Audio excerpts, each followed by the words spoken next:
السلام عليكم ورحمة الله تعالى وبركاته. بسم الله الرحمن الرحيم.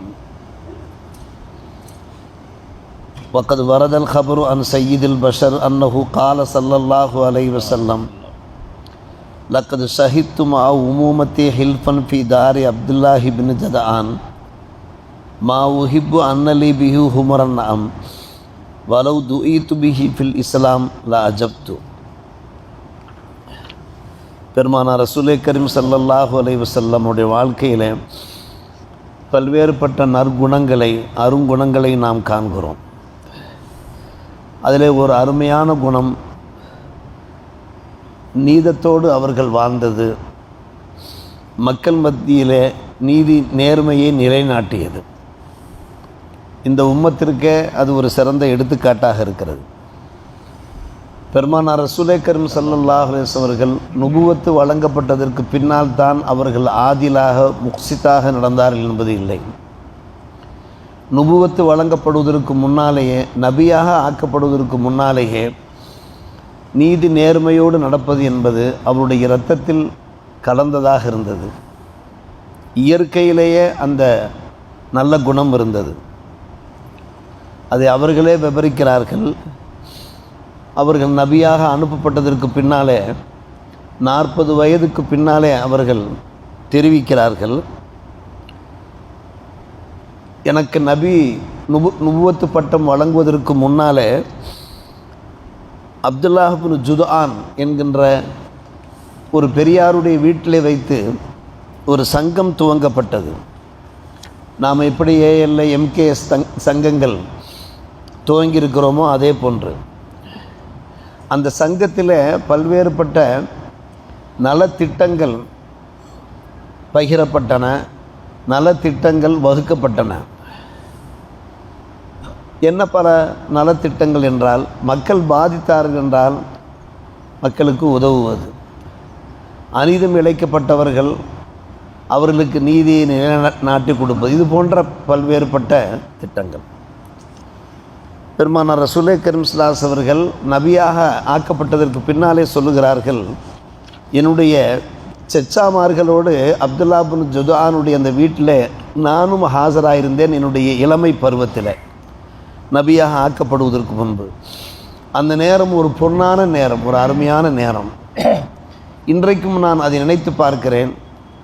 அந்த சந்தர்ப்பத்தில் எனக்கு கிடைத்த அந்த ஒரு சந்தோஷம், மகிழ்ச்சி, நல்ல காரியங்களில் நல்ல பணிகளில் ஈடுபட வேண்டும் என்கின்ற அந்த திட்டங்கள், அப்போது உண்டான அந்த மகிழ்ச்சி இருக்கிறதே, அதை நினைத்து பார்த்தால் அதற்கு பகரமாக இந்த அரபு உலகத்திலே கிடைக்கின்ற உயர்தரமான அந்த செந்நிற ஒட்டகையில் கிடைப்பதை விட எனக்கு மிகவும் பிரியமானதாக இருக்கிறது.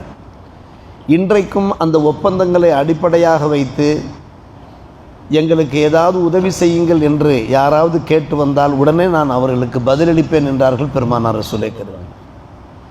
நபியாக ஆக்கப்படுவதற்கு முன்னாலேயே அன்னம் பெருமானார் ரசூலே கரீம் ஸல்லல்லாஹு அலைஹி வஸல்லம் அவருடைய இரத்தத்தோடு கலந்ததாக இருந்தது, மக்கள் மத்தியிலே நீதி நேர்மையை நிலைநாட்ட வேண்டும் என்பது.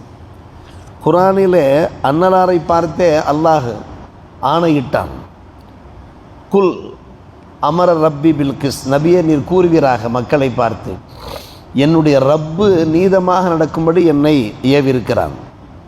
மற்றொரு வசனத்தில் உமிர்துலி ஆதில பைனக்கும், உங்களுக்கு மத்தியில் நான் அதிலாக நடக்கும்படி பணிக்கப்பட்டிருக்கிறேன்.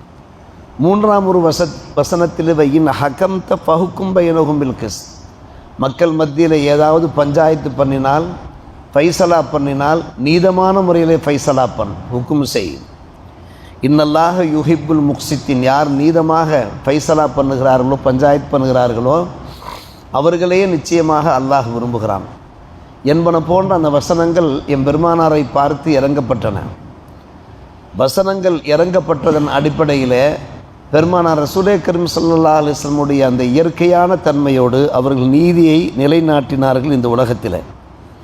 அதுக்கு ஓரிரு சம்பவங்களை இங்கே உதாரணம் காட்டுகிறார்கள்.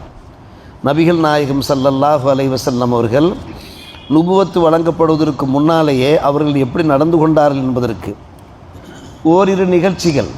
உதாரணமாக ஹாரிசா பின் ஷர்ஹீல் என்பவர் அவருடைய சகோதரரோடு பெருமானார் ரசூலே கரீம் ஸல்லல்லாஹு அலைஹி வஸல்லம் அவர்களை காண வருகிறார்.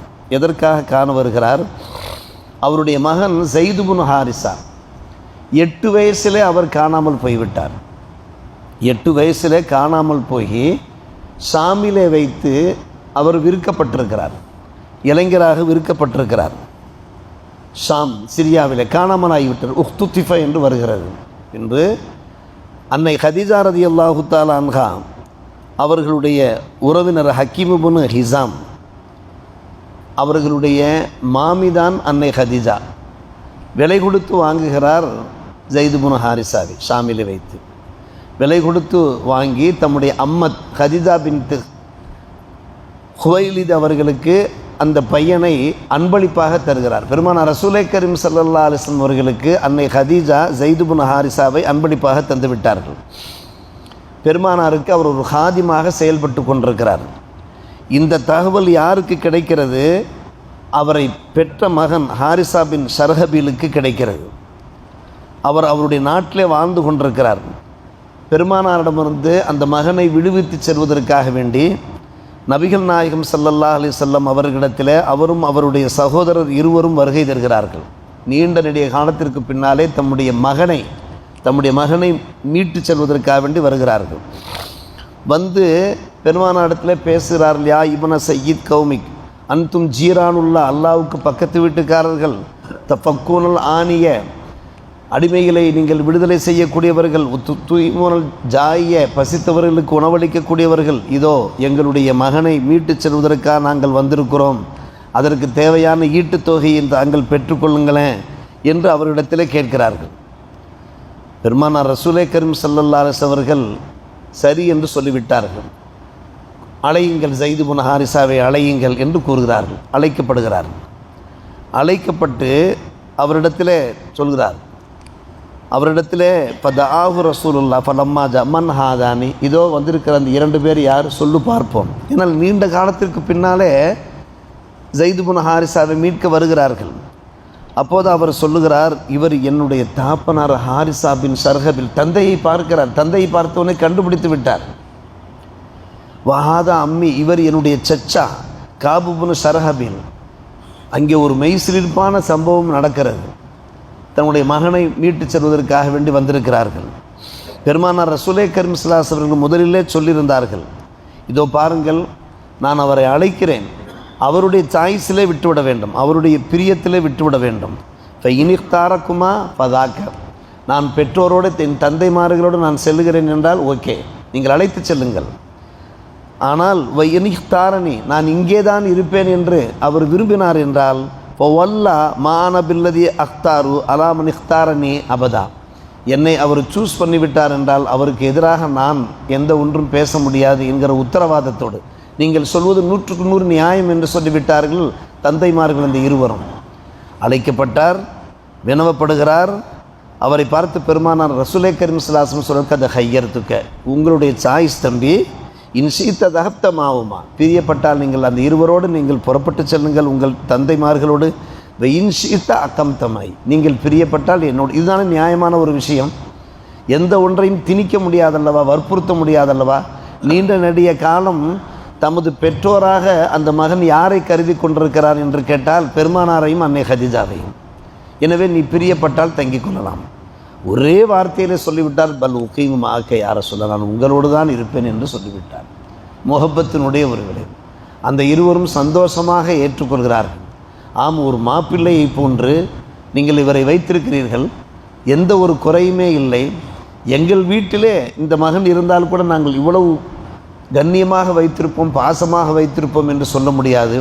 அவ்வளவு பிரியமாக நீங்கள் பெற்ற மகனை போன்று நீங்கள் வைத்திருக்கிறீர்கள், சந்தோஷம் என்று சொல்லி அவர்கள் விடைபெற்று சென்றார்கள். அருமை சகோதரர்களே, இங்கே நியாயத்தை பேணுகிறார்கள் நாயகம். இல்லை, இவ்வளவு காலத்திற்கு பின்னால் வந்து அழைக்க வருகிறீர்கள், என்ன அர்த்தம் என்றெல்லாம் அங்கே விதண்டாவாதம் பேசிக்கொண்டிருக்கவில்லை நபிகள் நாயகம் ஸல்லல்லாஹு அலைஹி வஸல்லம் அவர்கள். இதுதான் கிஸ்தி என்று சொல்வது, அதிலி என்று சொல்வது. கிஸ்தி என்றாலும் நீதம், அதில் என்றாலும் நேர்மை. பெருமானார் ரசூலே கரீம் ஸல்லல்லாஹு அலைஹி வஸல்லம் அவருடைய வாழ்க்கையிலே ஒரு சிறந்த எடுத்துக்காட்டு. நேற்று வியாழக்கிழமை கூட ஒரு சின்ன விஷயத்தை சொன்னோம் அல்லவா. புனித மக்காவிலே அராசி என்பவர் ஒட்டகை வியாபாரியாக வருகிறார். அபூஜஹல் ஒரு ஒட்டகையை வாங்கி கொண்டு அவருக்கு அநீதம் இழைக்க பார்க்கிறார். ஒட்டகையை வாங்கி கொண்டு வீட்டிற்கு சென்று விட்டார். ஆனால் அவருடைய திட்டம் என்ன, இந்த ஒட்டகைக்கு பைசா தரக்கூடாது, காசு தரக்கூடாது என்கிறது அவருடைய திட்டம். வாங்கி கொண்டு சென்று விட்டார். அந்த அராசி என்பவர் பதறுகிறார், ஒவ்வொரு இடத்துல சென்று கெஞ்சுகின்றார். நான் மிகவும் சிரமப்பட்டு என்னுடைய அந்த சரக்கை நான் ஒட்டகையில் நான் இங்கே கொண்டு வந்திருக்கிறேன், அதற்கான விலையை அபூஜஹலிடமிருந்து தாங்கள் வாங்கி தாருங்கள் என்று ஒவ்வொரு தலைவராக தேடி சென்று கெஞ்சுகிறார். யாருமே முன்வரவில்லை. அப்போது ஒருவர் கேலியாக கிண்டலாக சொல்கிறார், முகமதுன்னு ஒருத்தர் இருக்கிறார், அவர்கிட்ட போய் சொல்லு, அவர் மீட்டு கொடுப்பாருன்ட்டு.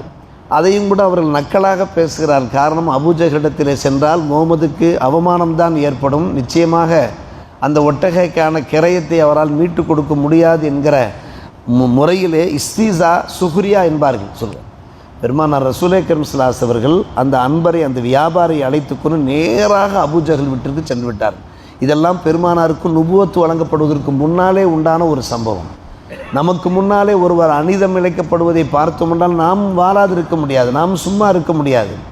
யார் பக்கம் நீதம் இருக்கிறதோ அந்த நீதத்தை நாம் நிலைநாட்டியாக வேண்டும். நம்மால் இயன்ற ஒரு உழைப்புகளை நாம் கொடுத்தாக வேண்டும். நேராக சென்ற அபூஜஹலுடைய, காரணம் அவர் வெளியூர்காரர், அந்த வெளியூர்காரருக்கு நாம் உதவ வேண்டும் அல்லவா, வீட்டு கதவை தட்டினார். யாரது என்று உள்ளே இருந்து குரல் கேட்டது. நான் தான் முகமது என்றார்கள். ஆனால் முகம்மது என்று சொன்னார்கள். பதறிப்போனான் அபூஜஹல். அபூஜஹல் ஒரு முரடன், ஒரு தாதா, ஒரு ரவுடி, புனித மக்காவிலே மிகப்பெரிய ரவுடியாக இருந்தவன். முகமது என்கிற அந்த பெயரை கேட்ட உடனேயே வாசகங்கள் எப்படி வருகிறது, பக்கத்து இன்தகா லவுனுன், அவனுடைய முகத்தினுடைய கலரே மாறிவிட்டது. பயந்தவன் எப்படி அவனுடைய முகம் அப்படியே மஞ்சனித்தது போன்று இருக்குமோ அது போன்று ஒரு முகத்திலே ஒரு மாற்றம். வேகமாக வெளியே வந்து கதவை திறந்து, என்ன விஷயம் சொல்லுங்கள், என்ன விஷயம் சொல்லுங்கள். மக்களுக்கு மத்தியில் அவனை பார்த்தால் அவனுடைய செயல்பாடுகளே வித்தியாசமாக இருக்கும். ஆனால் முஹம்மது ஸல்லல்லாஹு அலைஹி வஸல்லம் அந்த பொன்முகத்தை பார்த்தோன்னு என்ன வேணும், ஆத்தி ஆதர் ரஜுல ஹக்கோ, இந்த மனிதருக்கான அந்த ஹக்கை நீங்கள் உடனே வழங்குங்கள். அவர் உங்களிடத்தில் ஒட்டகை தந்திருக்கிறார், நீங்கள் விலை கொடுத்து வாங்கியிருக்கிறீர்களே, அந்த விலையை நீங்கள் உடனே தாருங்கள், இதோ தருகிறேன் என்று உள்ளே ஓடி சென்று வேகமாக சென்று ஃபகால அபூஜஹல் லா யப்ரஹு ஹத்தா ஊத்திய உள்ளதி லஹா, இங்கேயே இருக்கட்டும், அடுத்த நிமிஷம் நான் அவருக்கான அந்த விலையை நான் கொடுத்துகிறேன் என்று சொல்லி ஃபதஹல ஃபஹரஜ இலை பிஹக்கி ஃபதஃபௌஹி இலை, அந்த விலையை கொடுத்து விட்டார். சும்மன் சரஃபன் நபி ஸல்லல்லாஹு அலைஹி, பின்பு நபி அவர்கள் அந்த அன்பரை அழைத்து கொண்டு வெளியே சொல்லி இல் ஹக்பி லிஷானிக்கு, அடுத்து நீங்கள் உங்களுடைய வேலையை பாருங்கள். எந்த ஒரு பிரதிபலனையும் எதிர்பார்க்காமல், எந்த ஒரு கமிஷனையும் எதிர்பார்க்காமல் பெருமானார் ரசூலே கரீம் ஸல்லல்லாஹு அலைஹி அவர்கள் நடையை கட்டினார்கள் என்று பார்க்கிறோம். அந்த அராசி யார் முகமதை சென்று பாருங்கள் என்று கேலியாக கிண்டலாக சொன்னாங்களோ அவரிடத்தில் நேராக சென்றார் அந்த அராசி என்கிற வியாபாரி.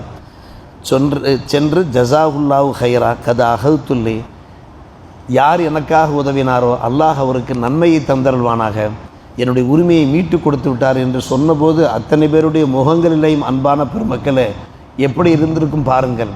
காரணம், நிச்சயமாக அபூஜஹலிடத்திலே முகமதுடைய பாட்சா பலிக்காது என்று நினைத்திருந்தார்கள். அவர்கள் நக்கலாக சொன்னார்கள். ஆனால் பெருமானார் ரசூலே கரீம் கொஞ்சமேனும் பயப்படவில்லை. ஒரு மனிதருடைய, அவர் மனுஷர், அவர் மூமின் அல்ல, முஸ்லீம் அல்ல, அது வேறு விஷயம். அவர் ஒரு மனுஷருக்கான அந்த ஹக்கை காப்பாற்ற வேண்டும் என்று புறப்பட்டு போனார்களே, அந்த ஹக்கை நிறைவேற்றி தந்தார்களே. இது பெருமானாருக்கு நுபுவத்து வழங்கப்பட்டதற்கு பின்னால் அல்ல, நுபுவத்து வழங்கப்படுவதற்கு முன்னாலே 40 அகவை ஆகுவதற்கு முன்னாலே நடந்த சம்பவம். அன்பான பெருமக்களே, இந்த கிஸ் அஹ்லாக் நபியிலே உள்ளது. இந்த பண்புகள் நம்மிடத்தில் வர வேண்டும். அல்லாஹ் நல்லொரு புரிவானாக. வாஹிர் தாவானா அல்ஹம்துலில்லாஹி ரப்பில் ஆலமீன்.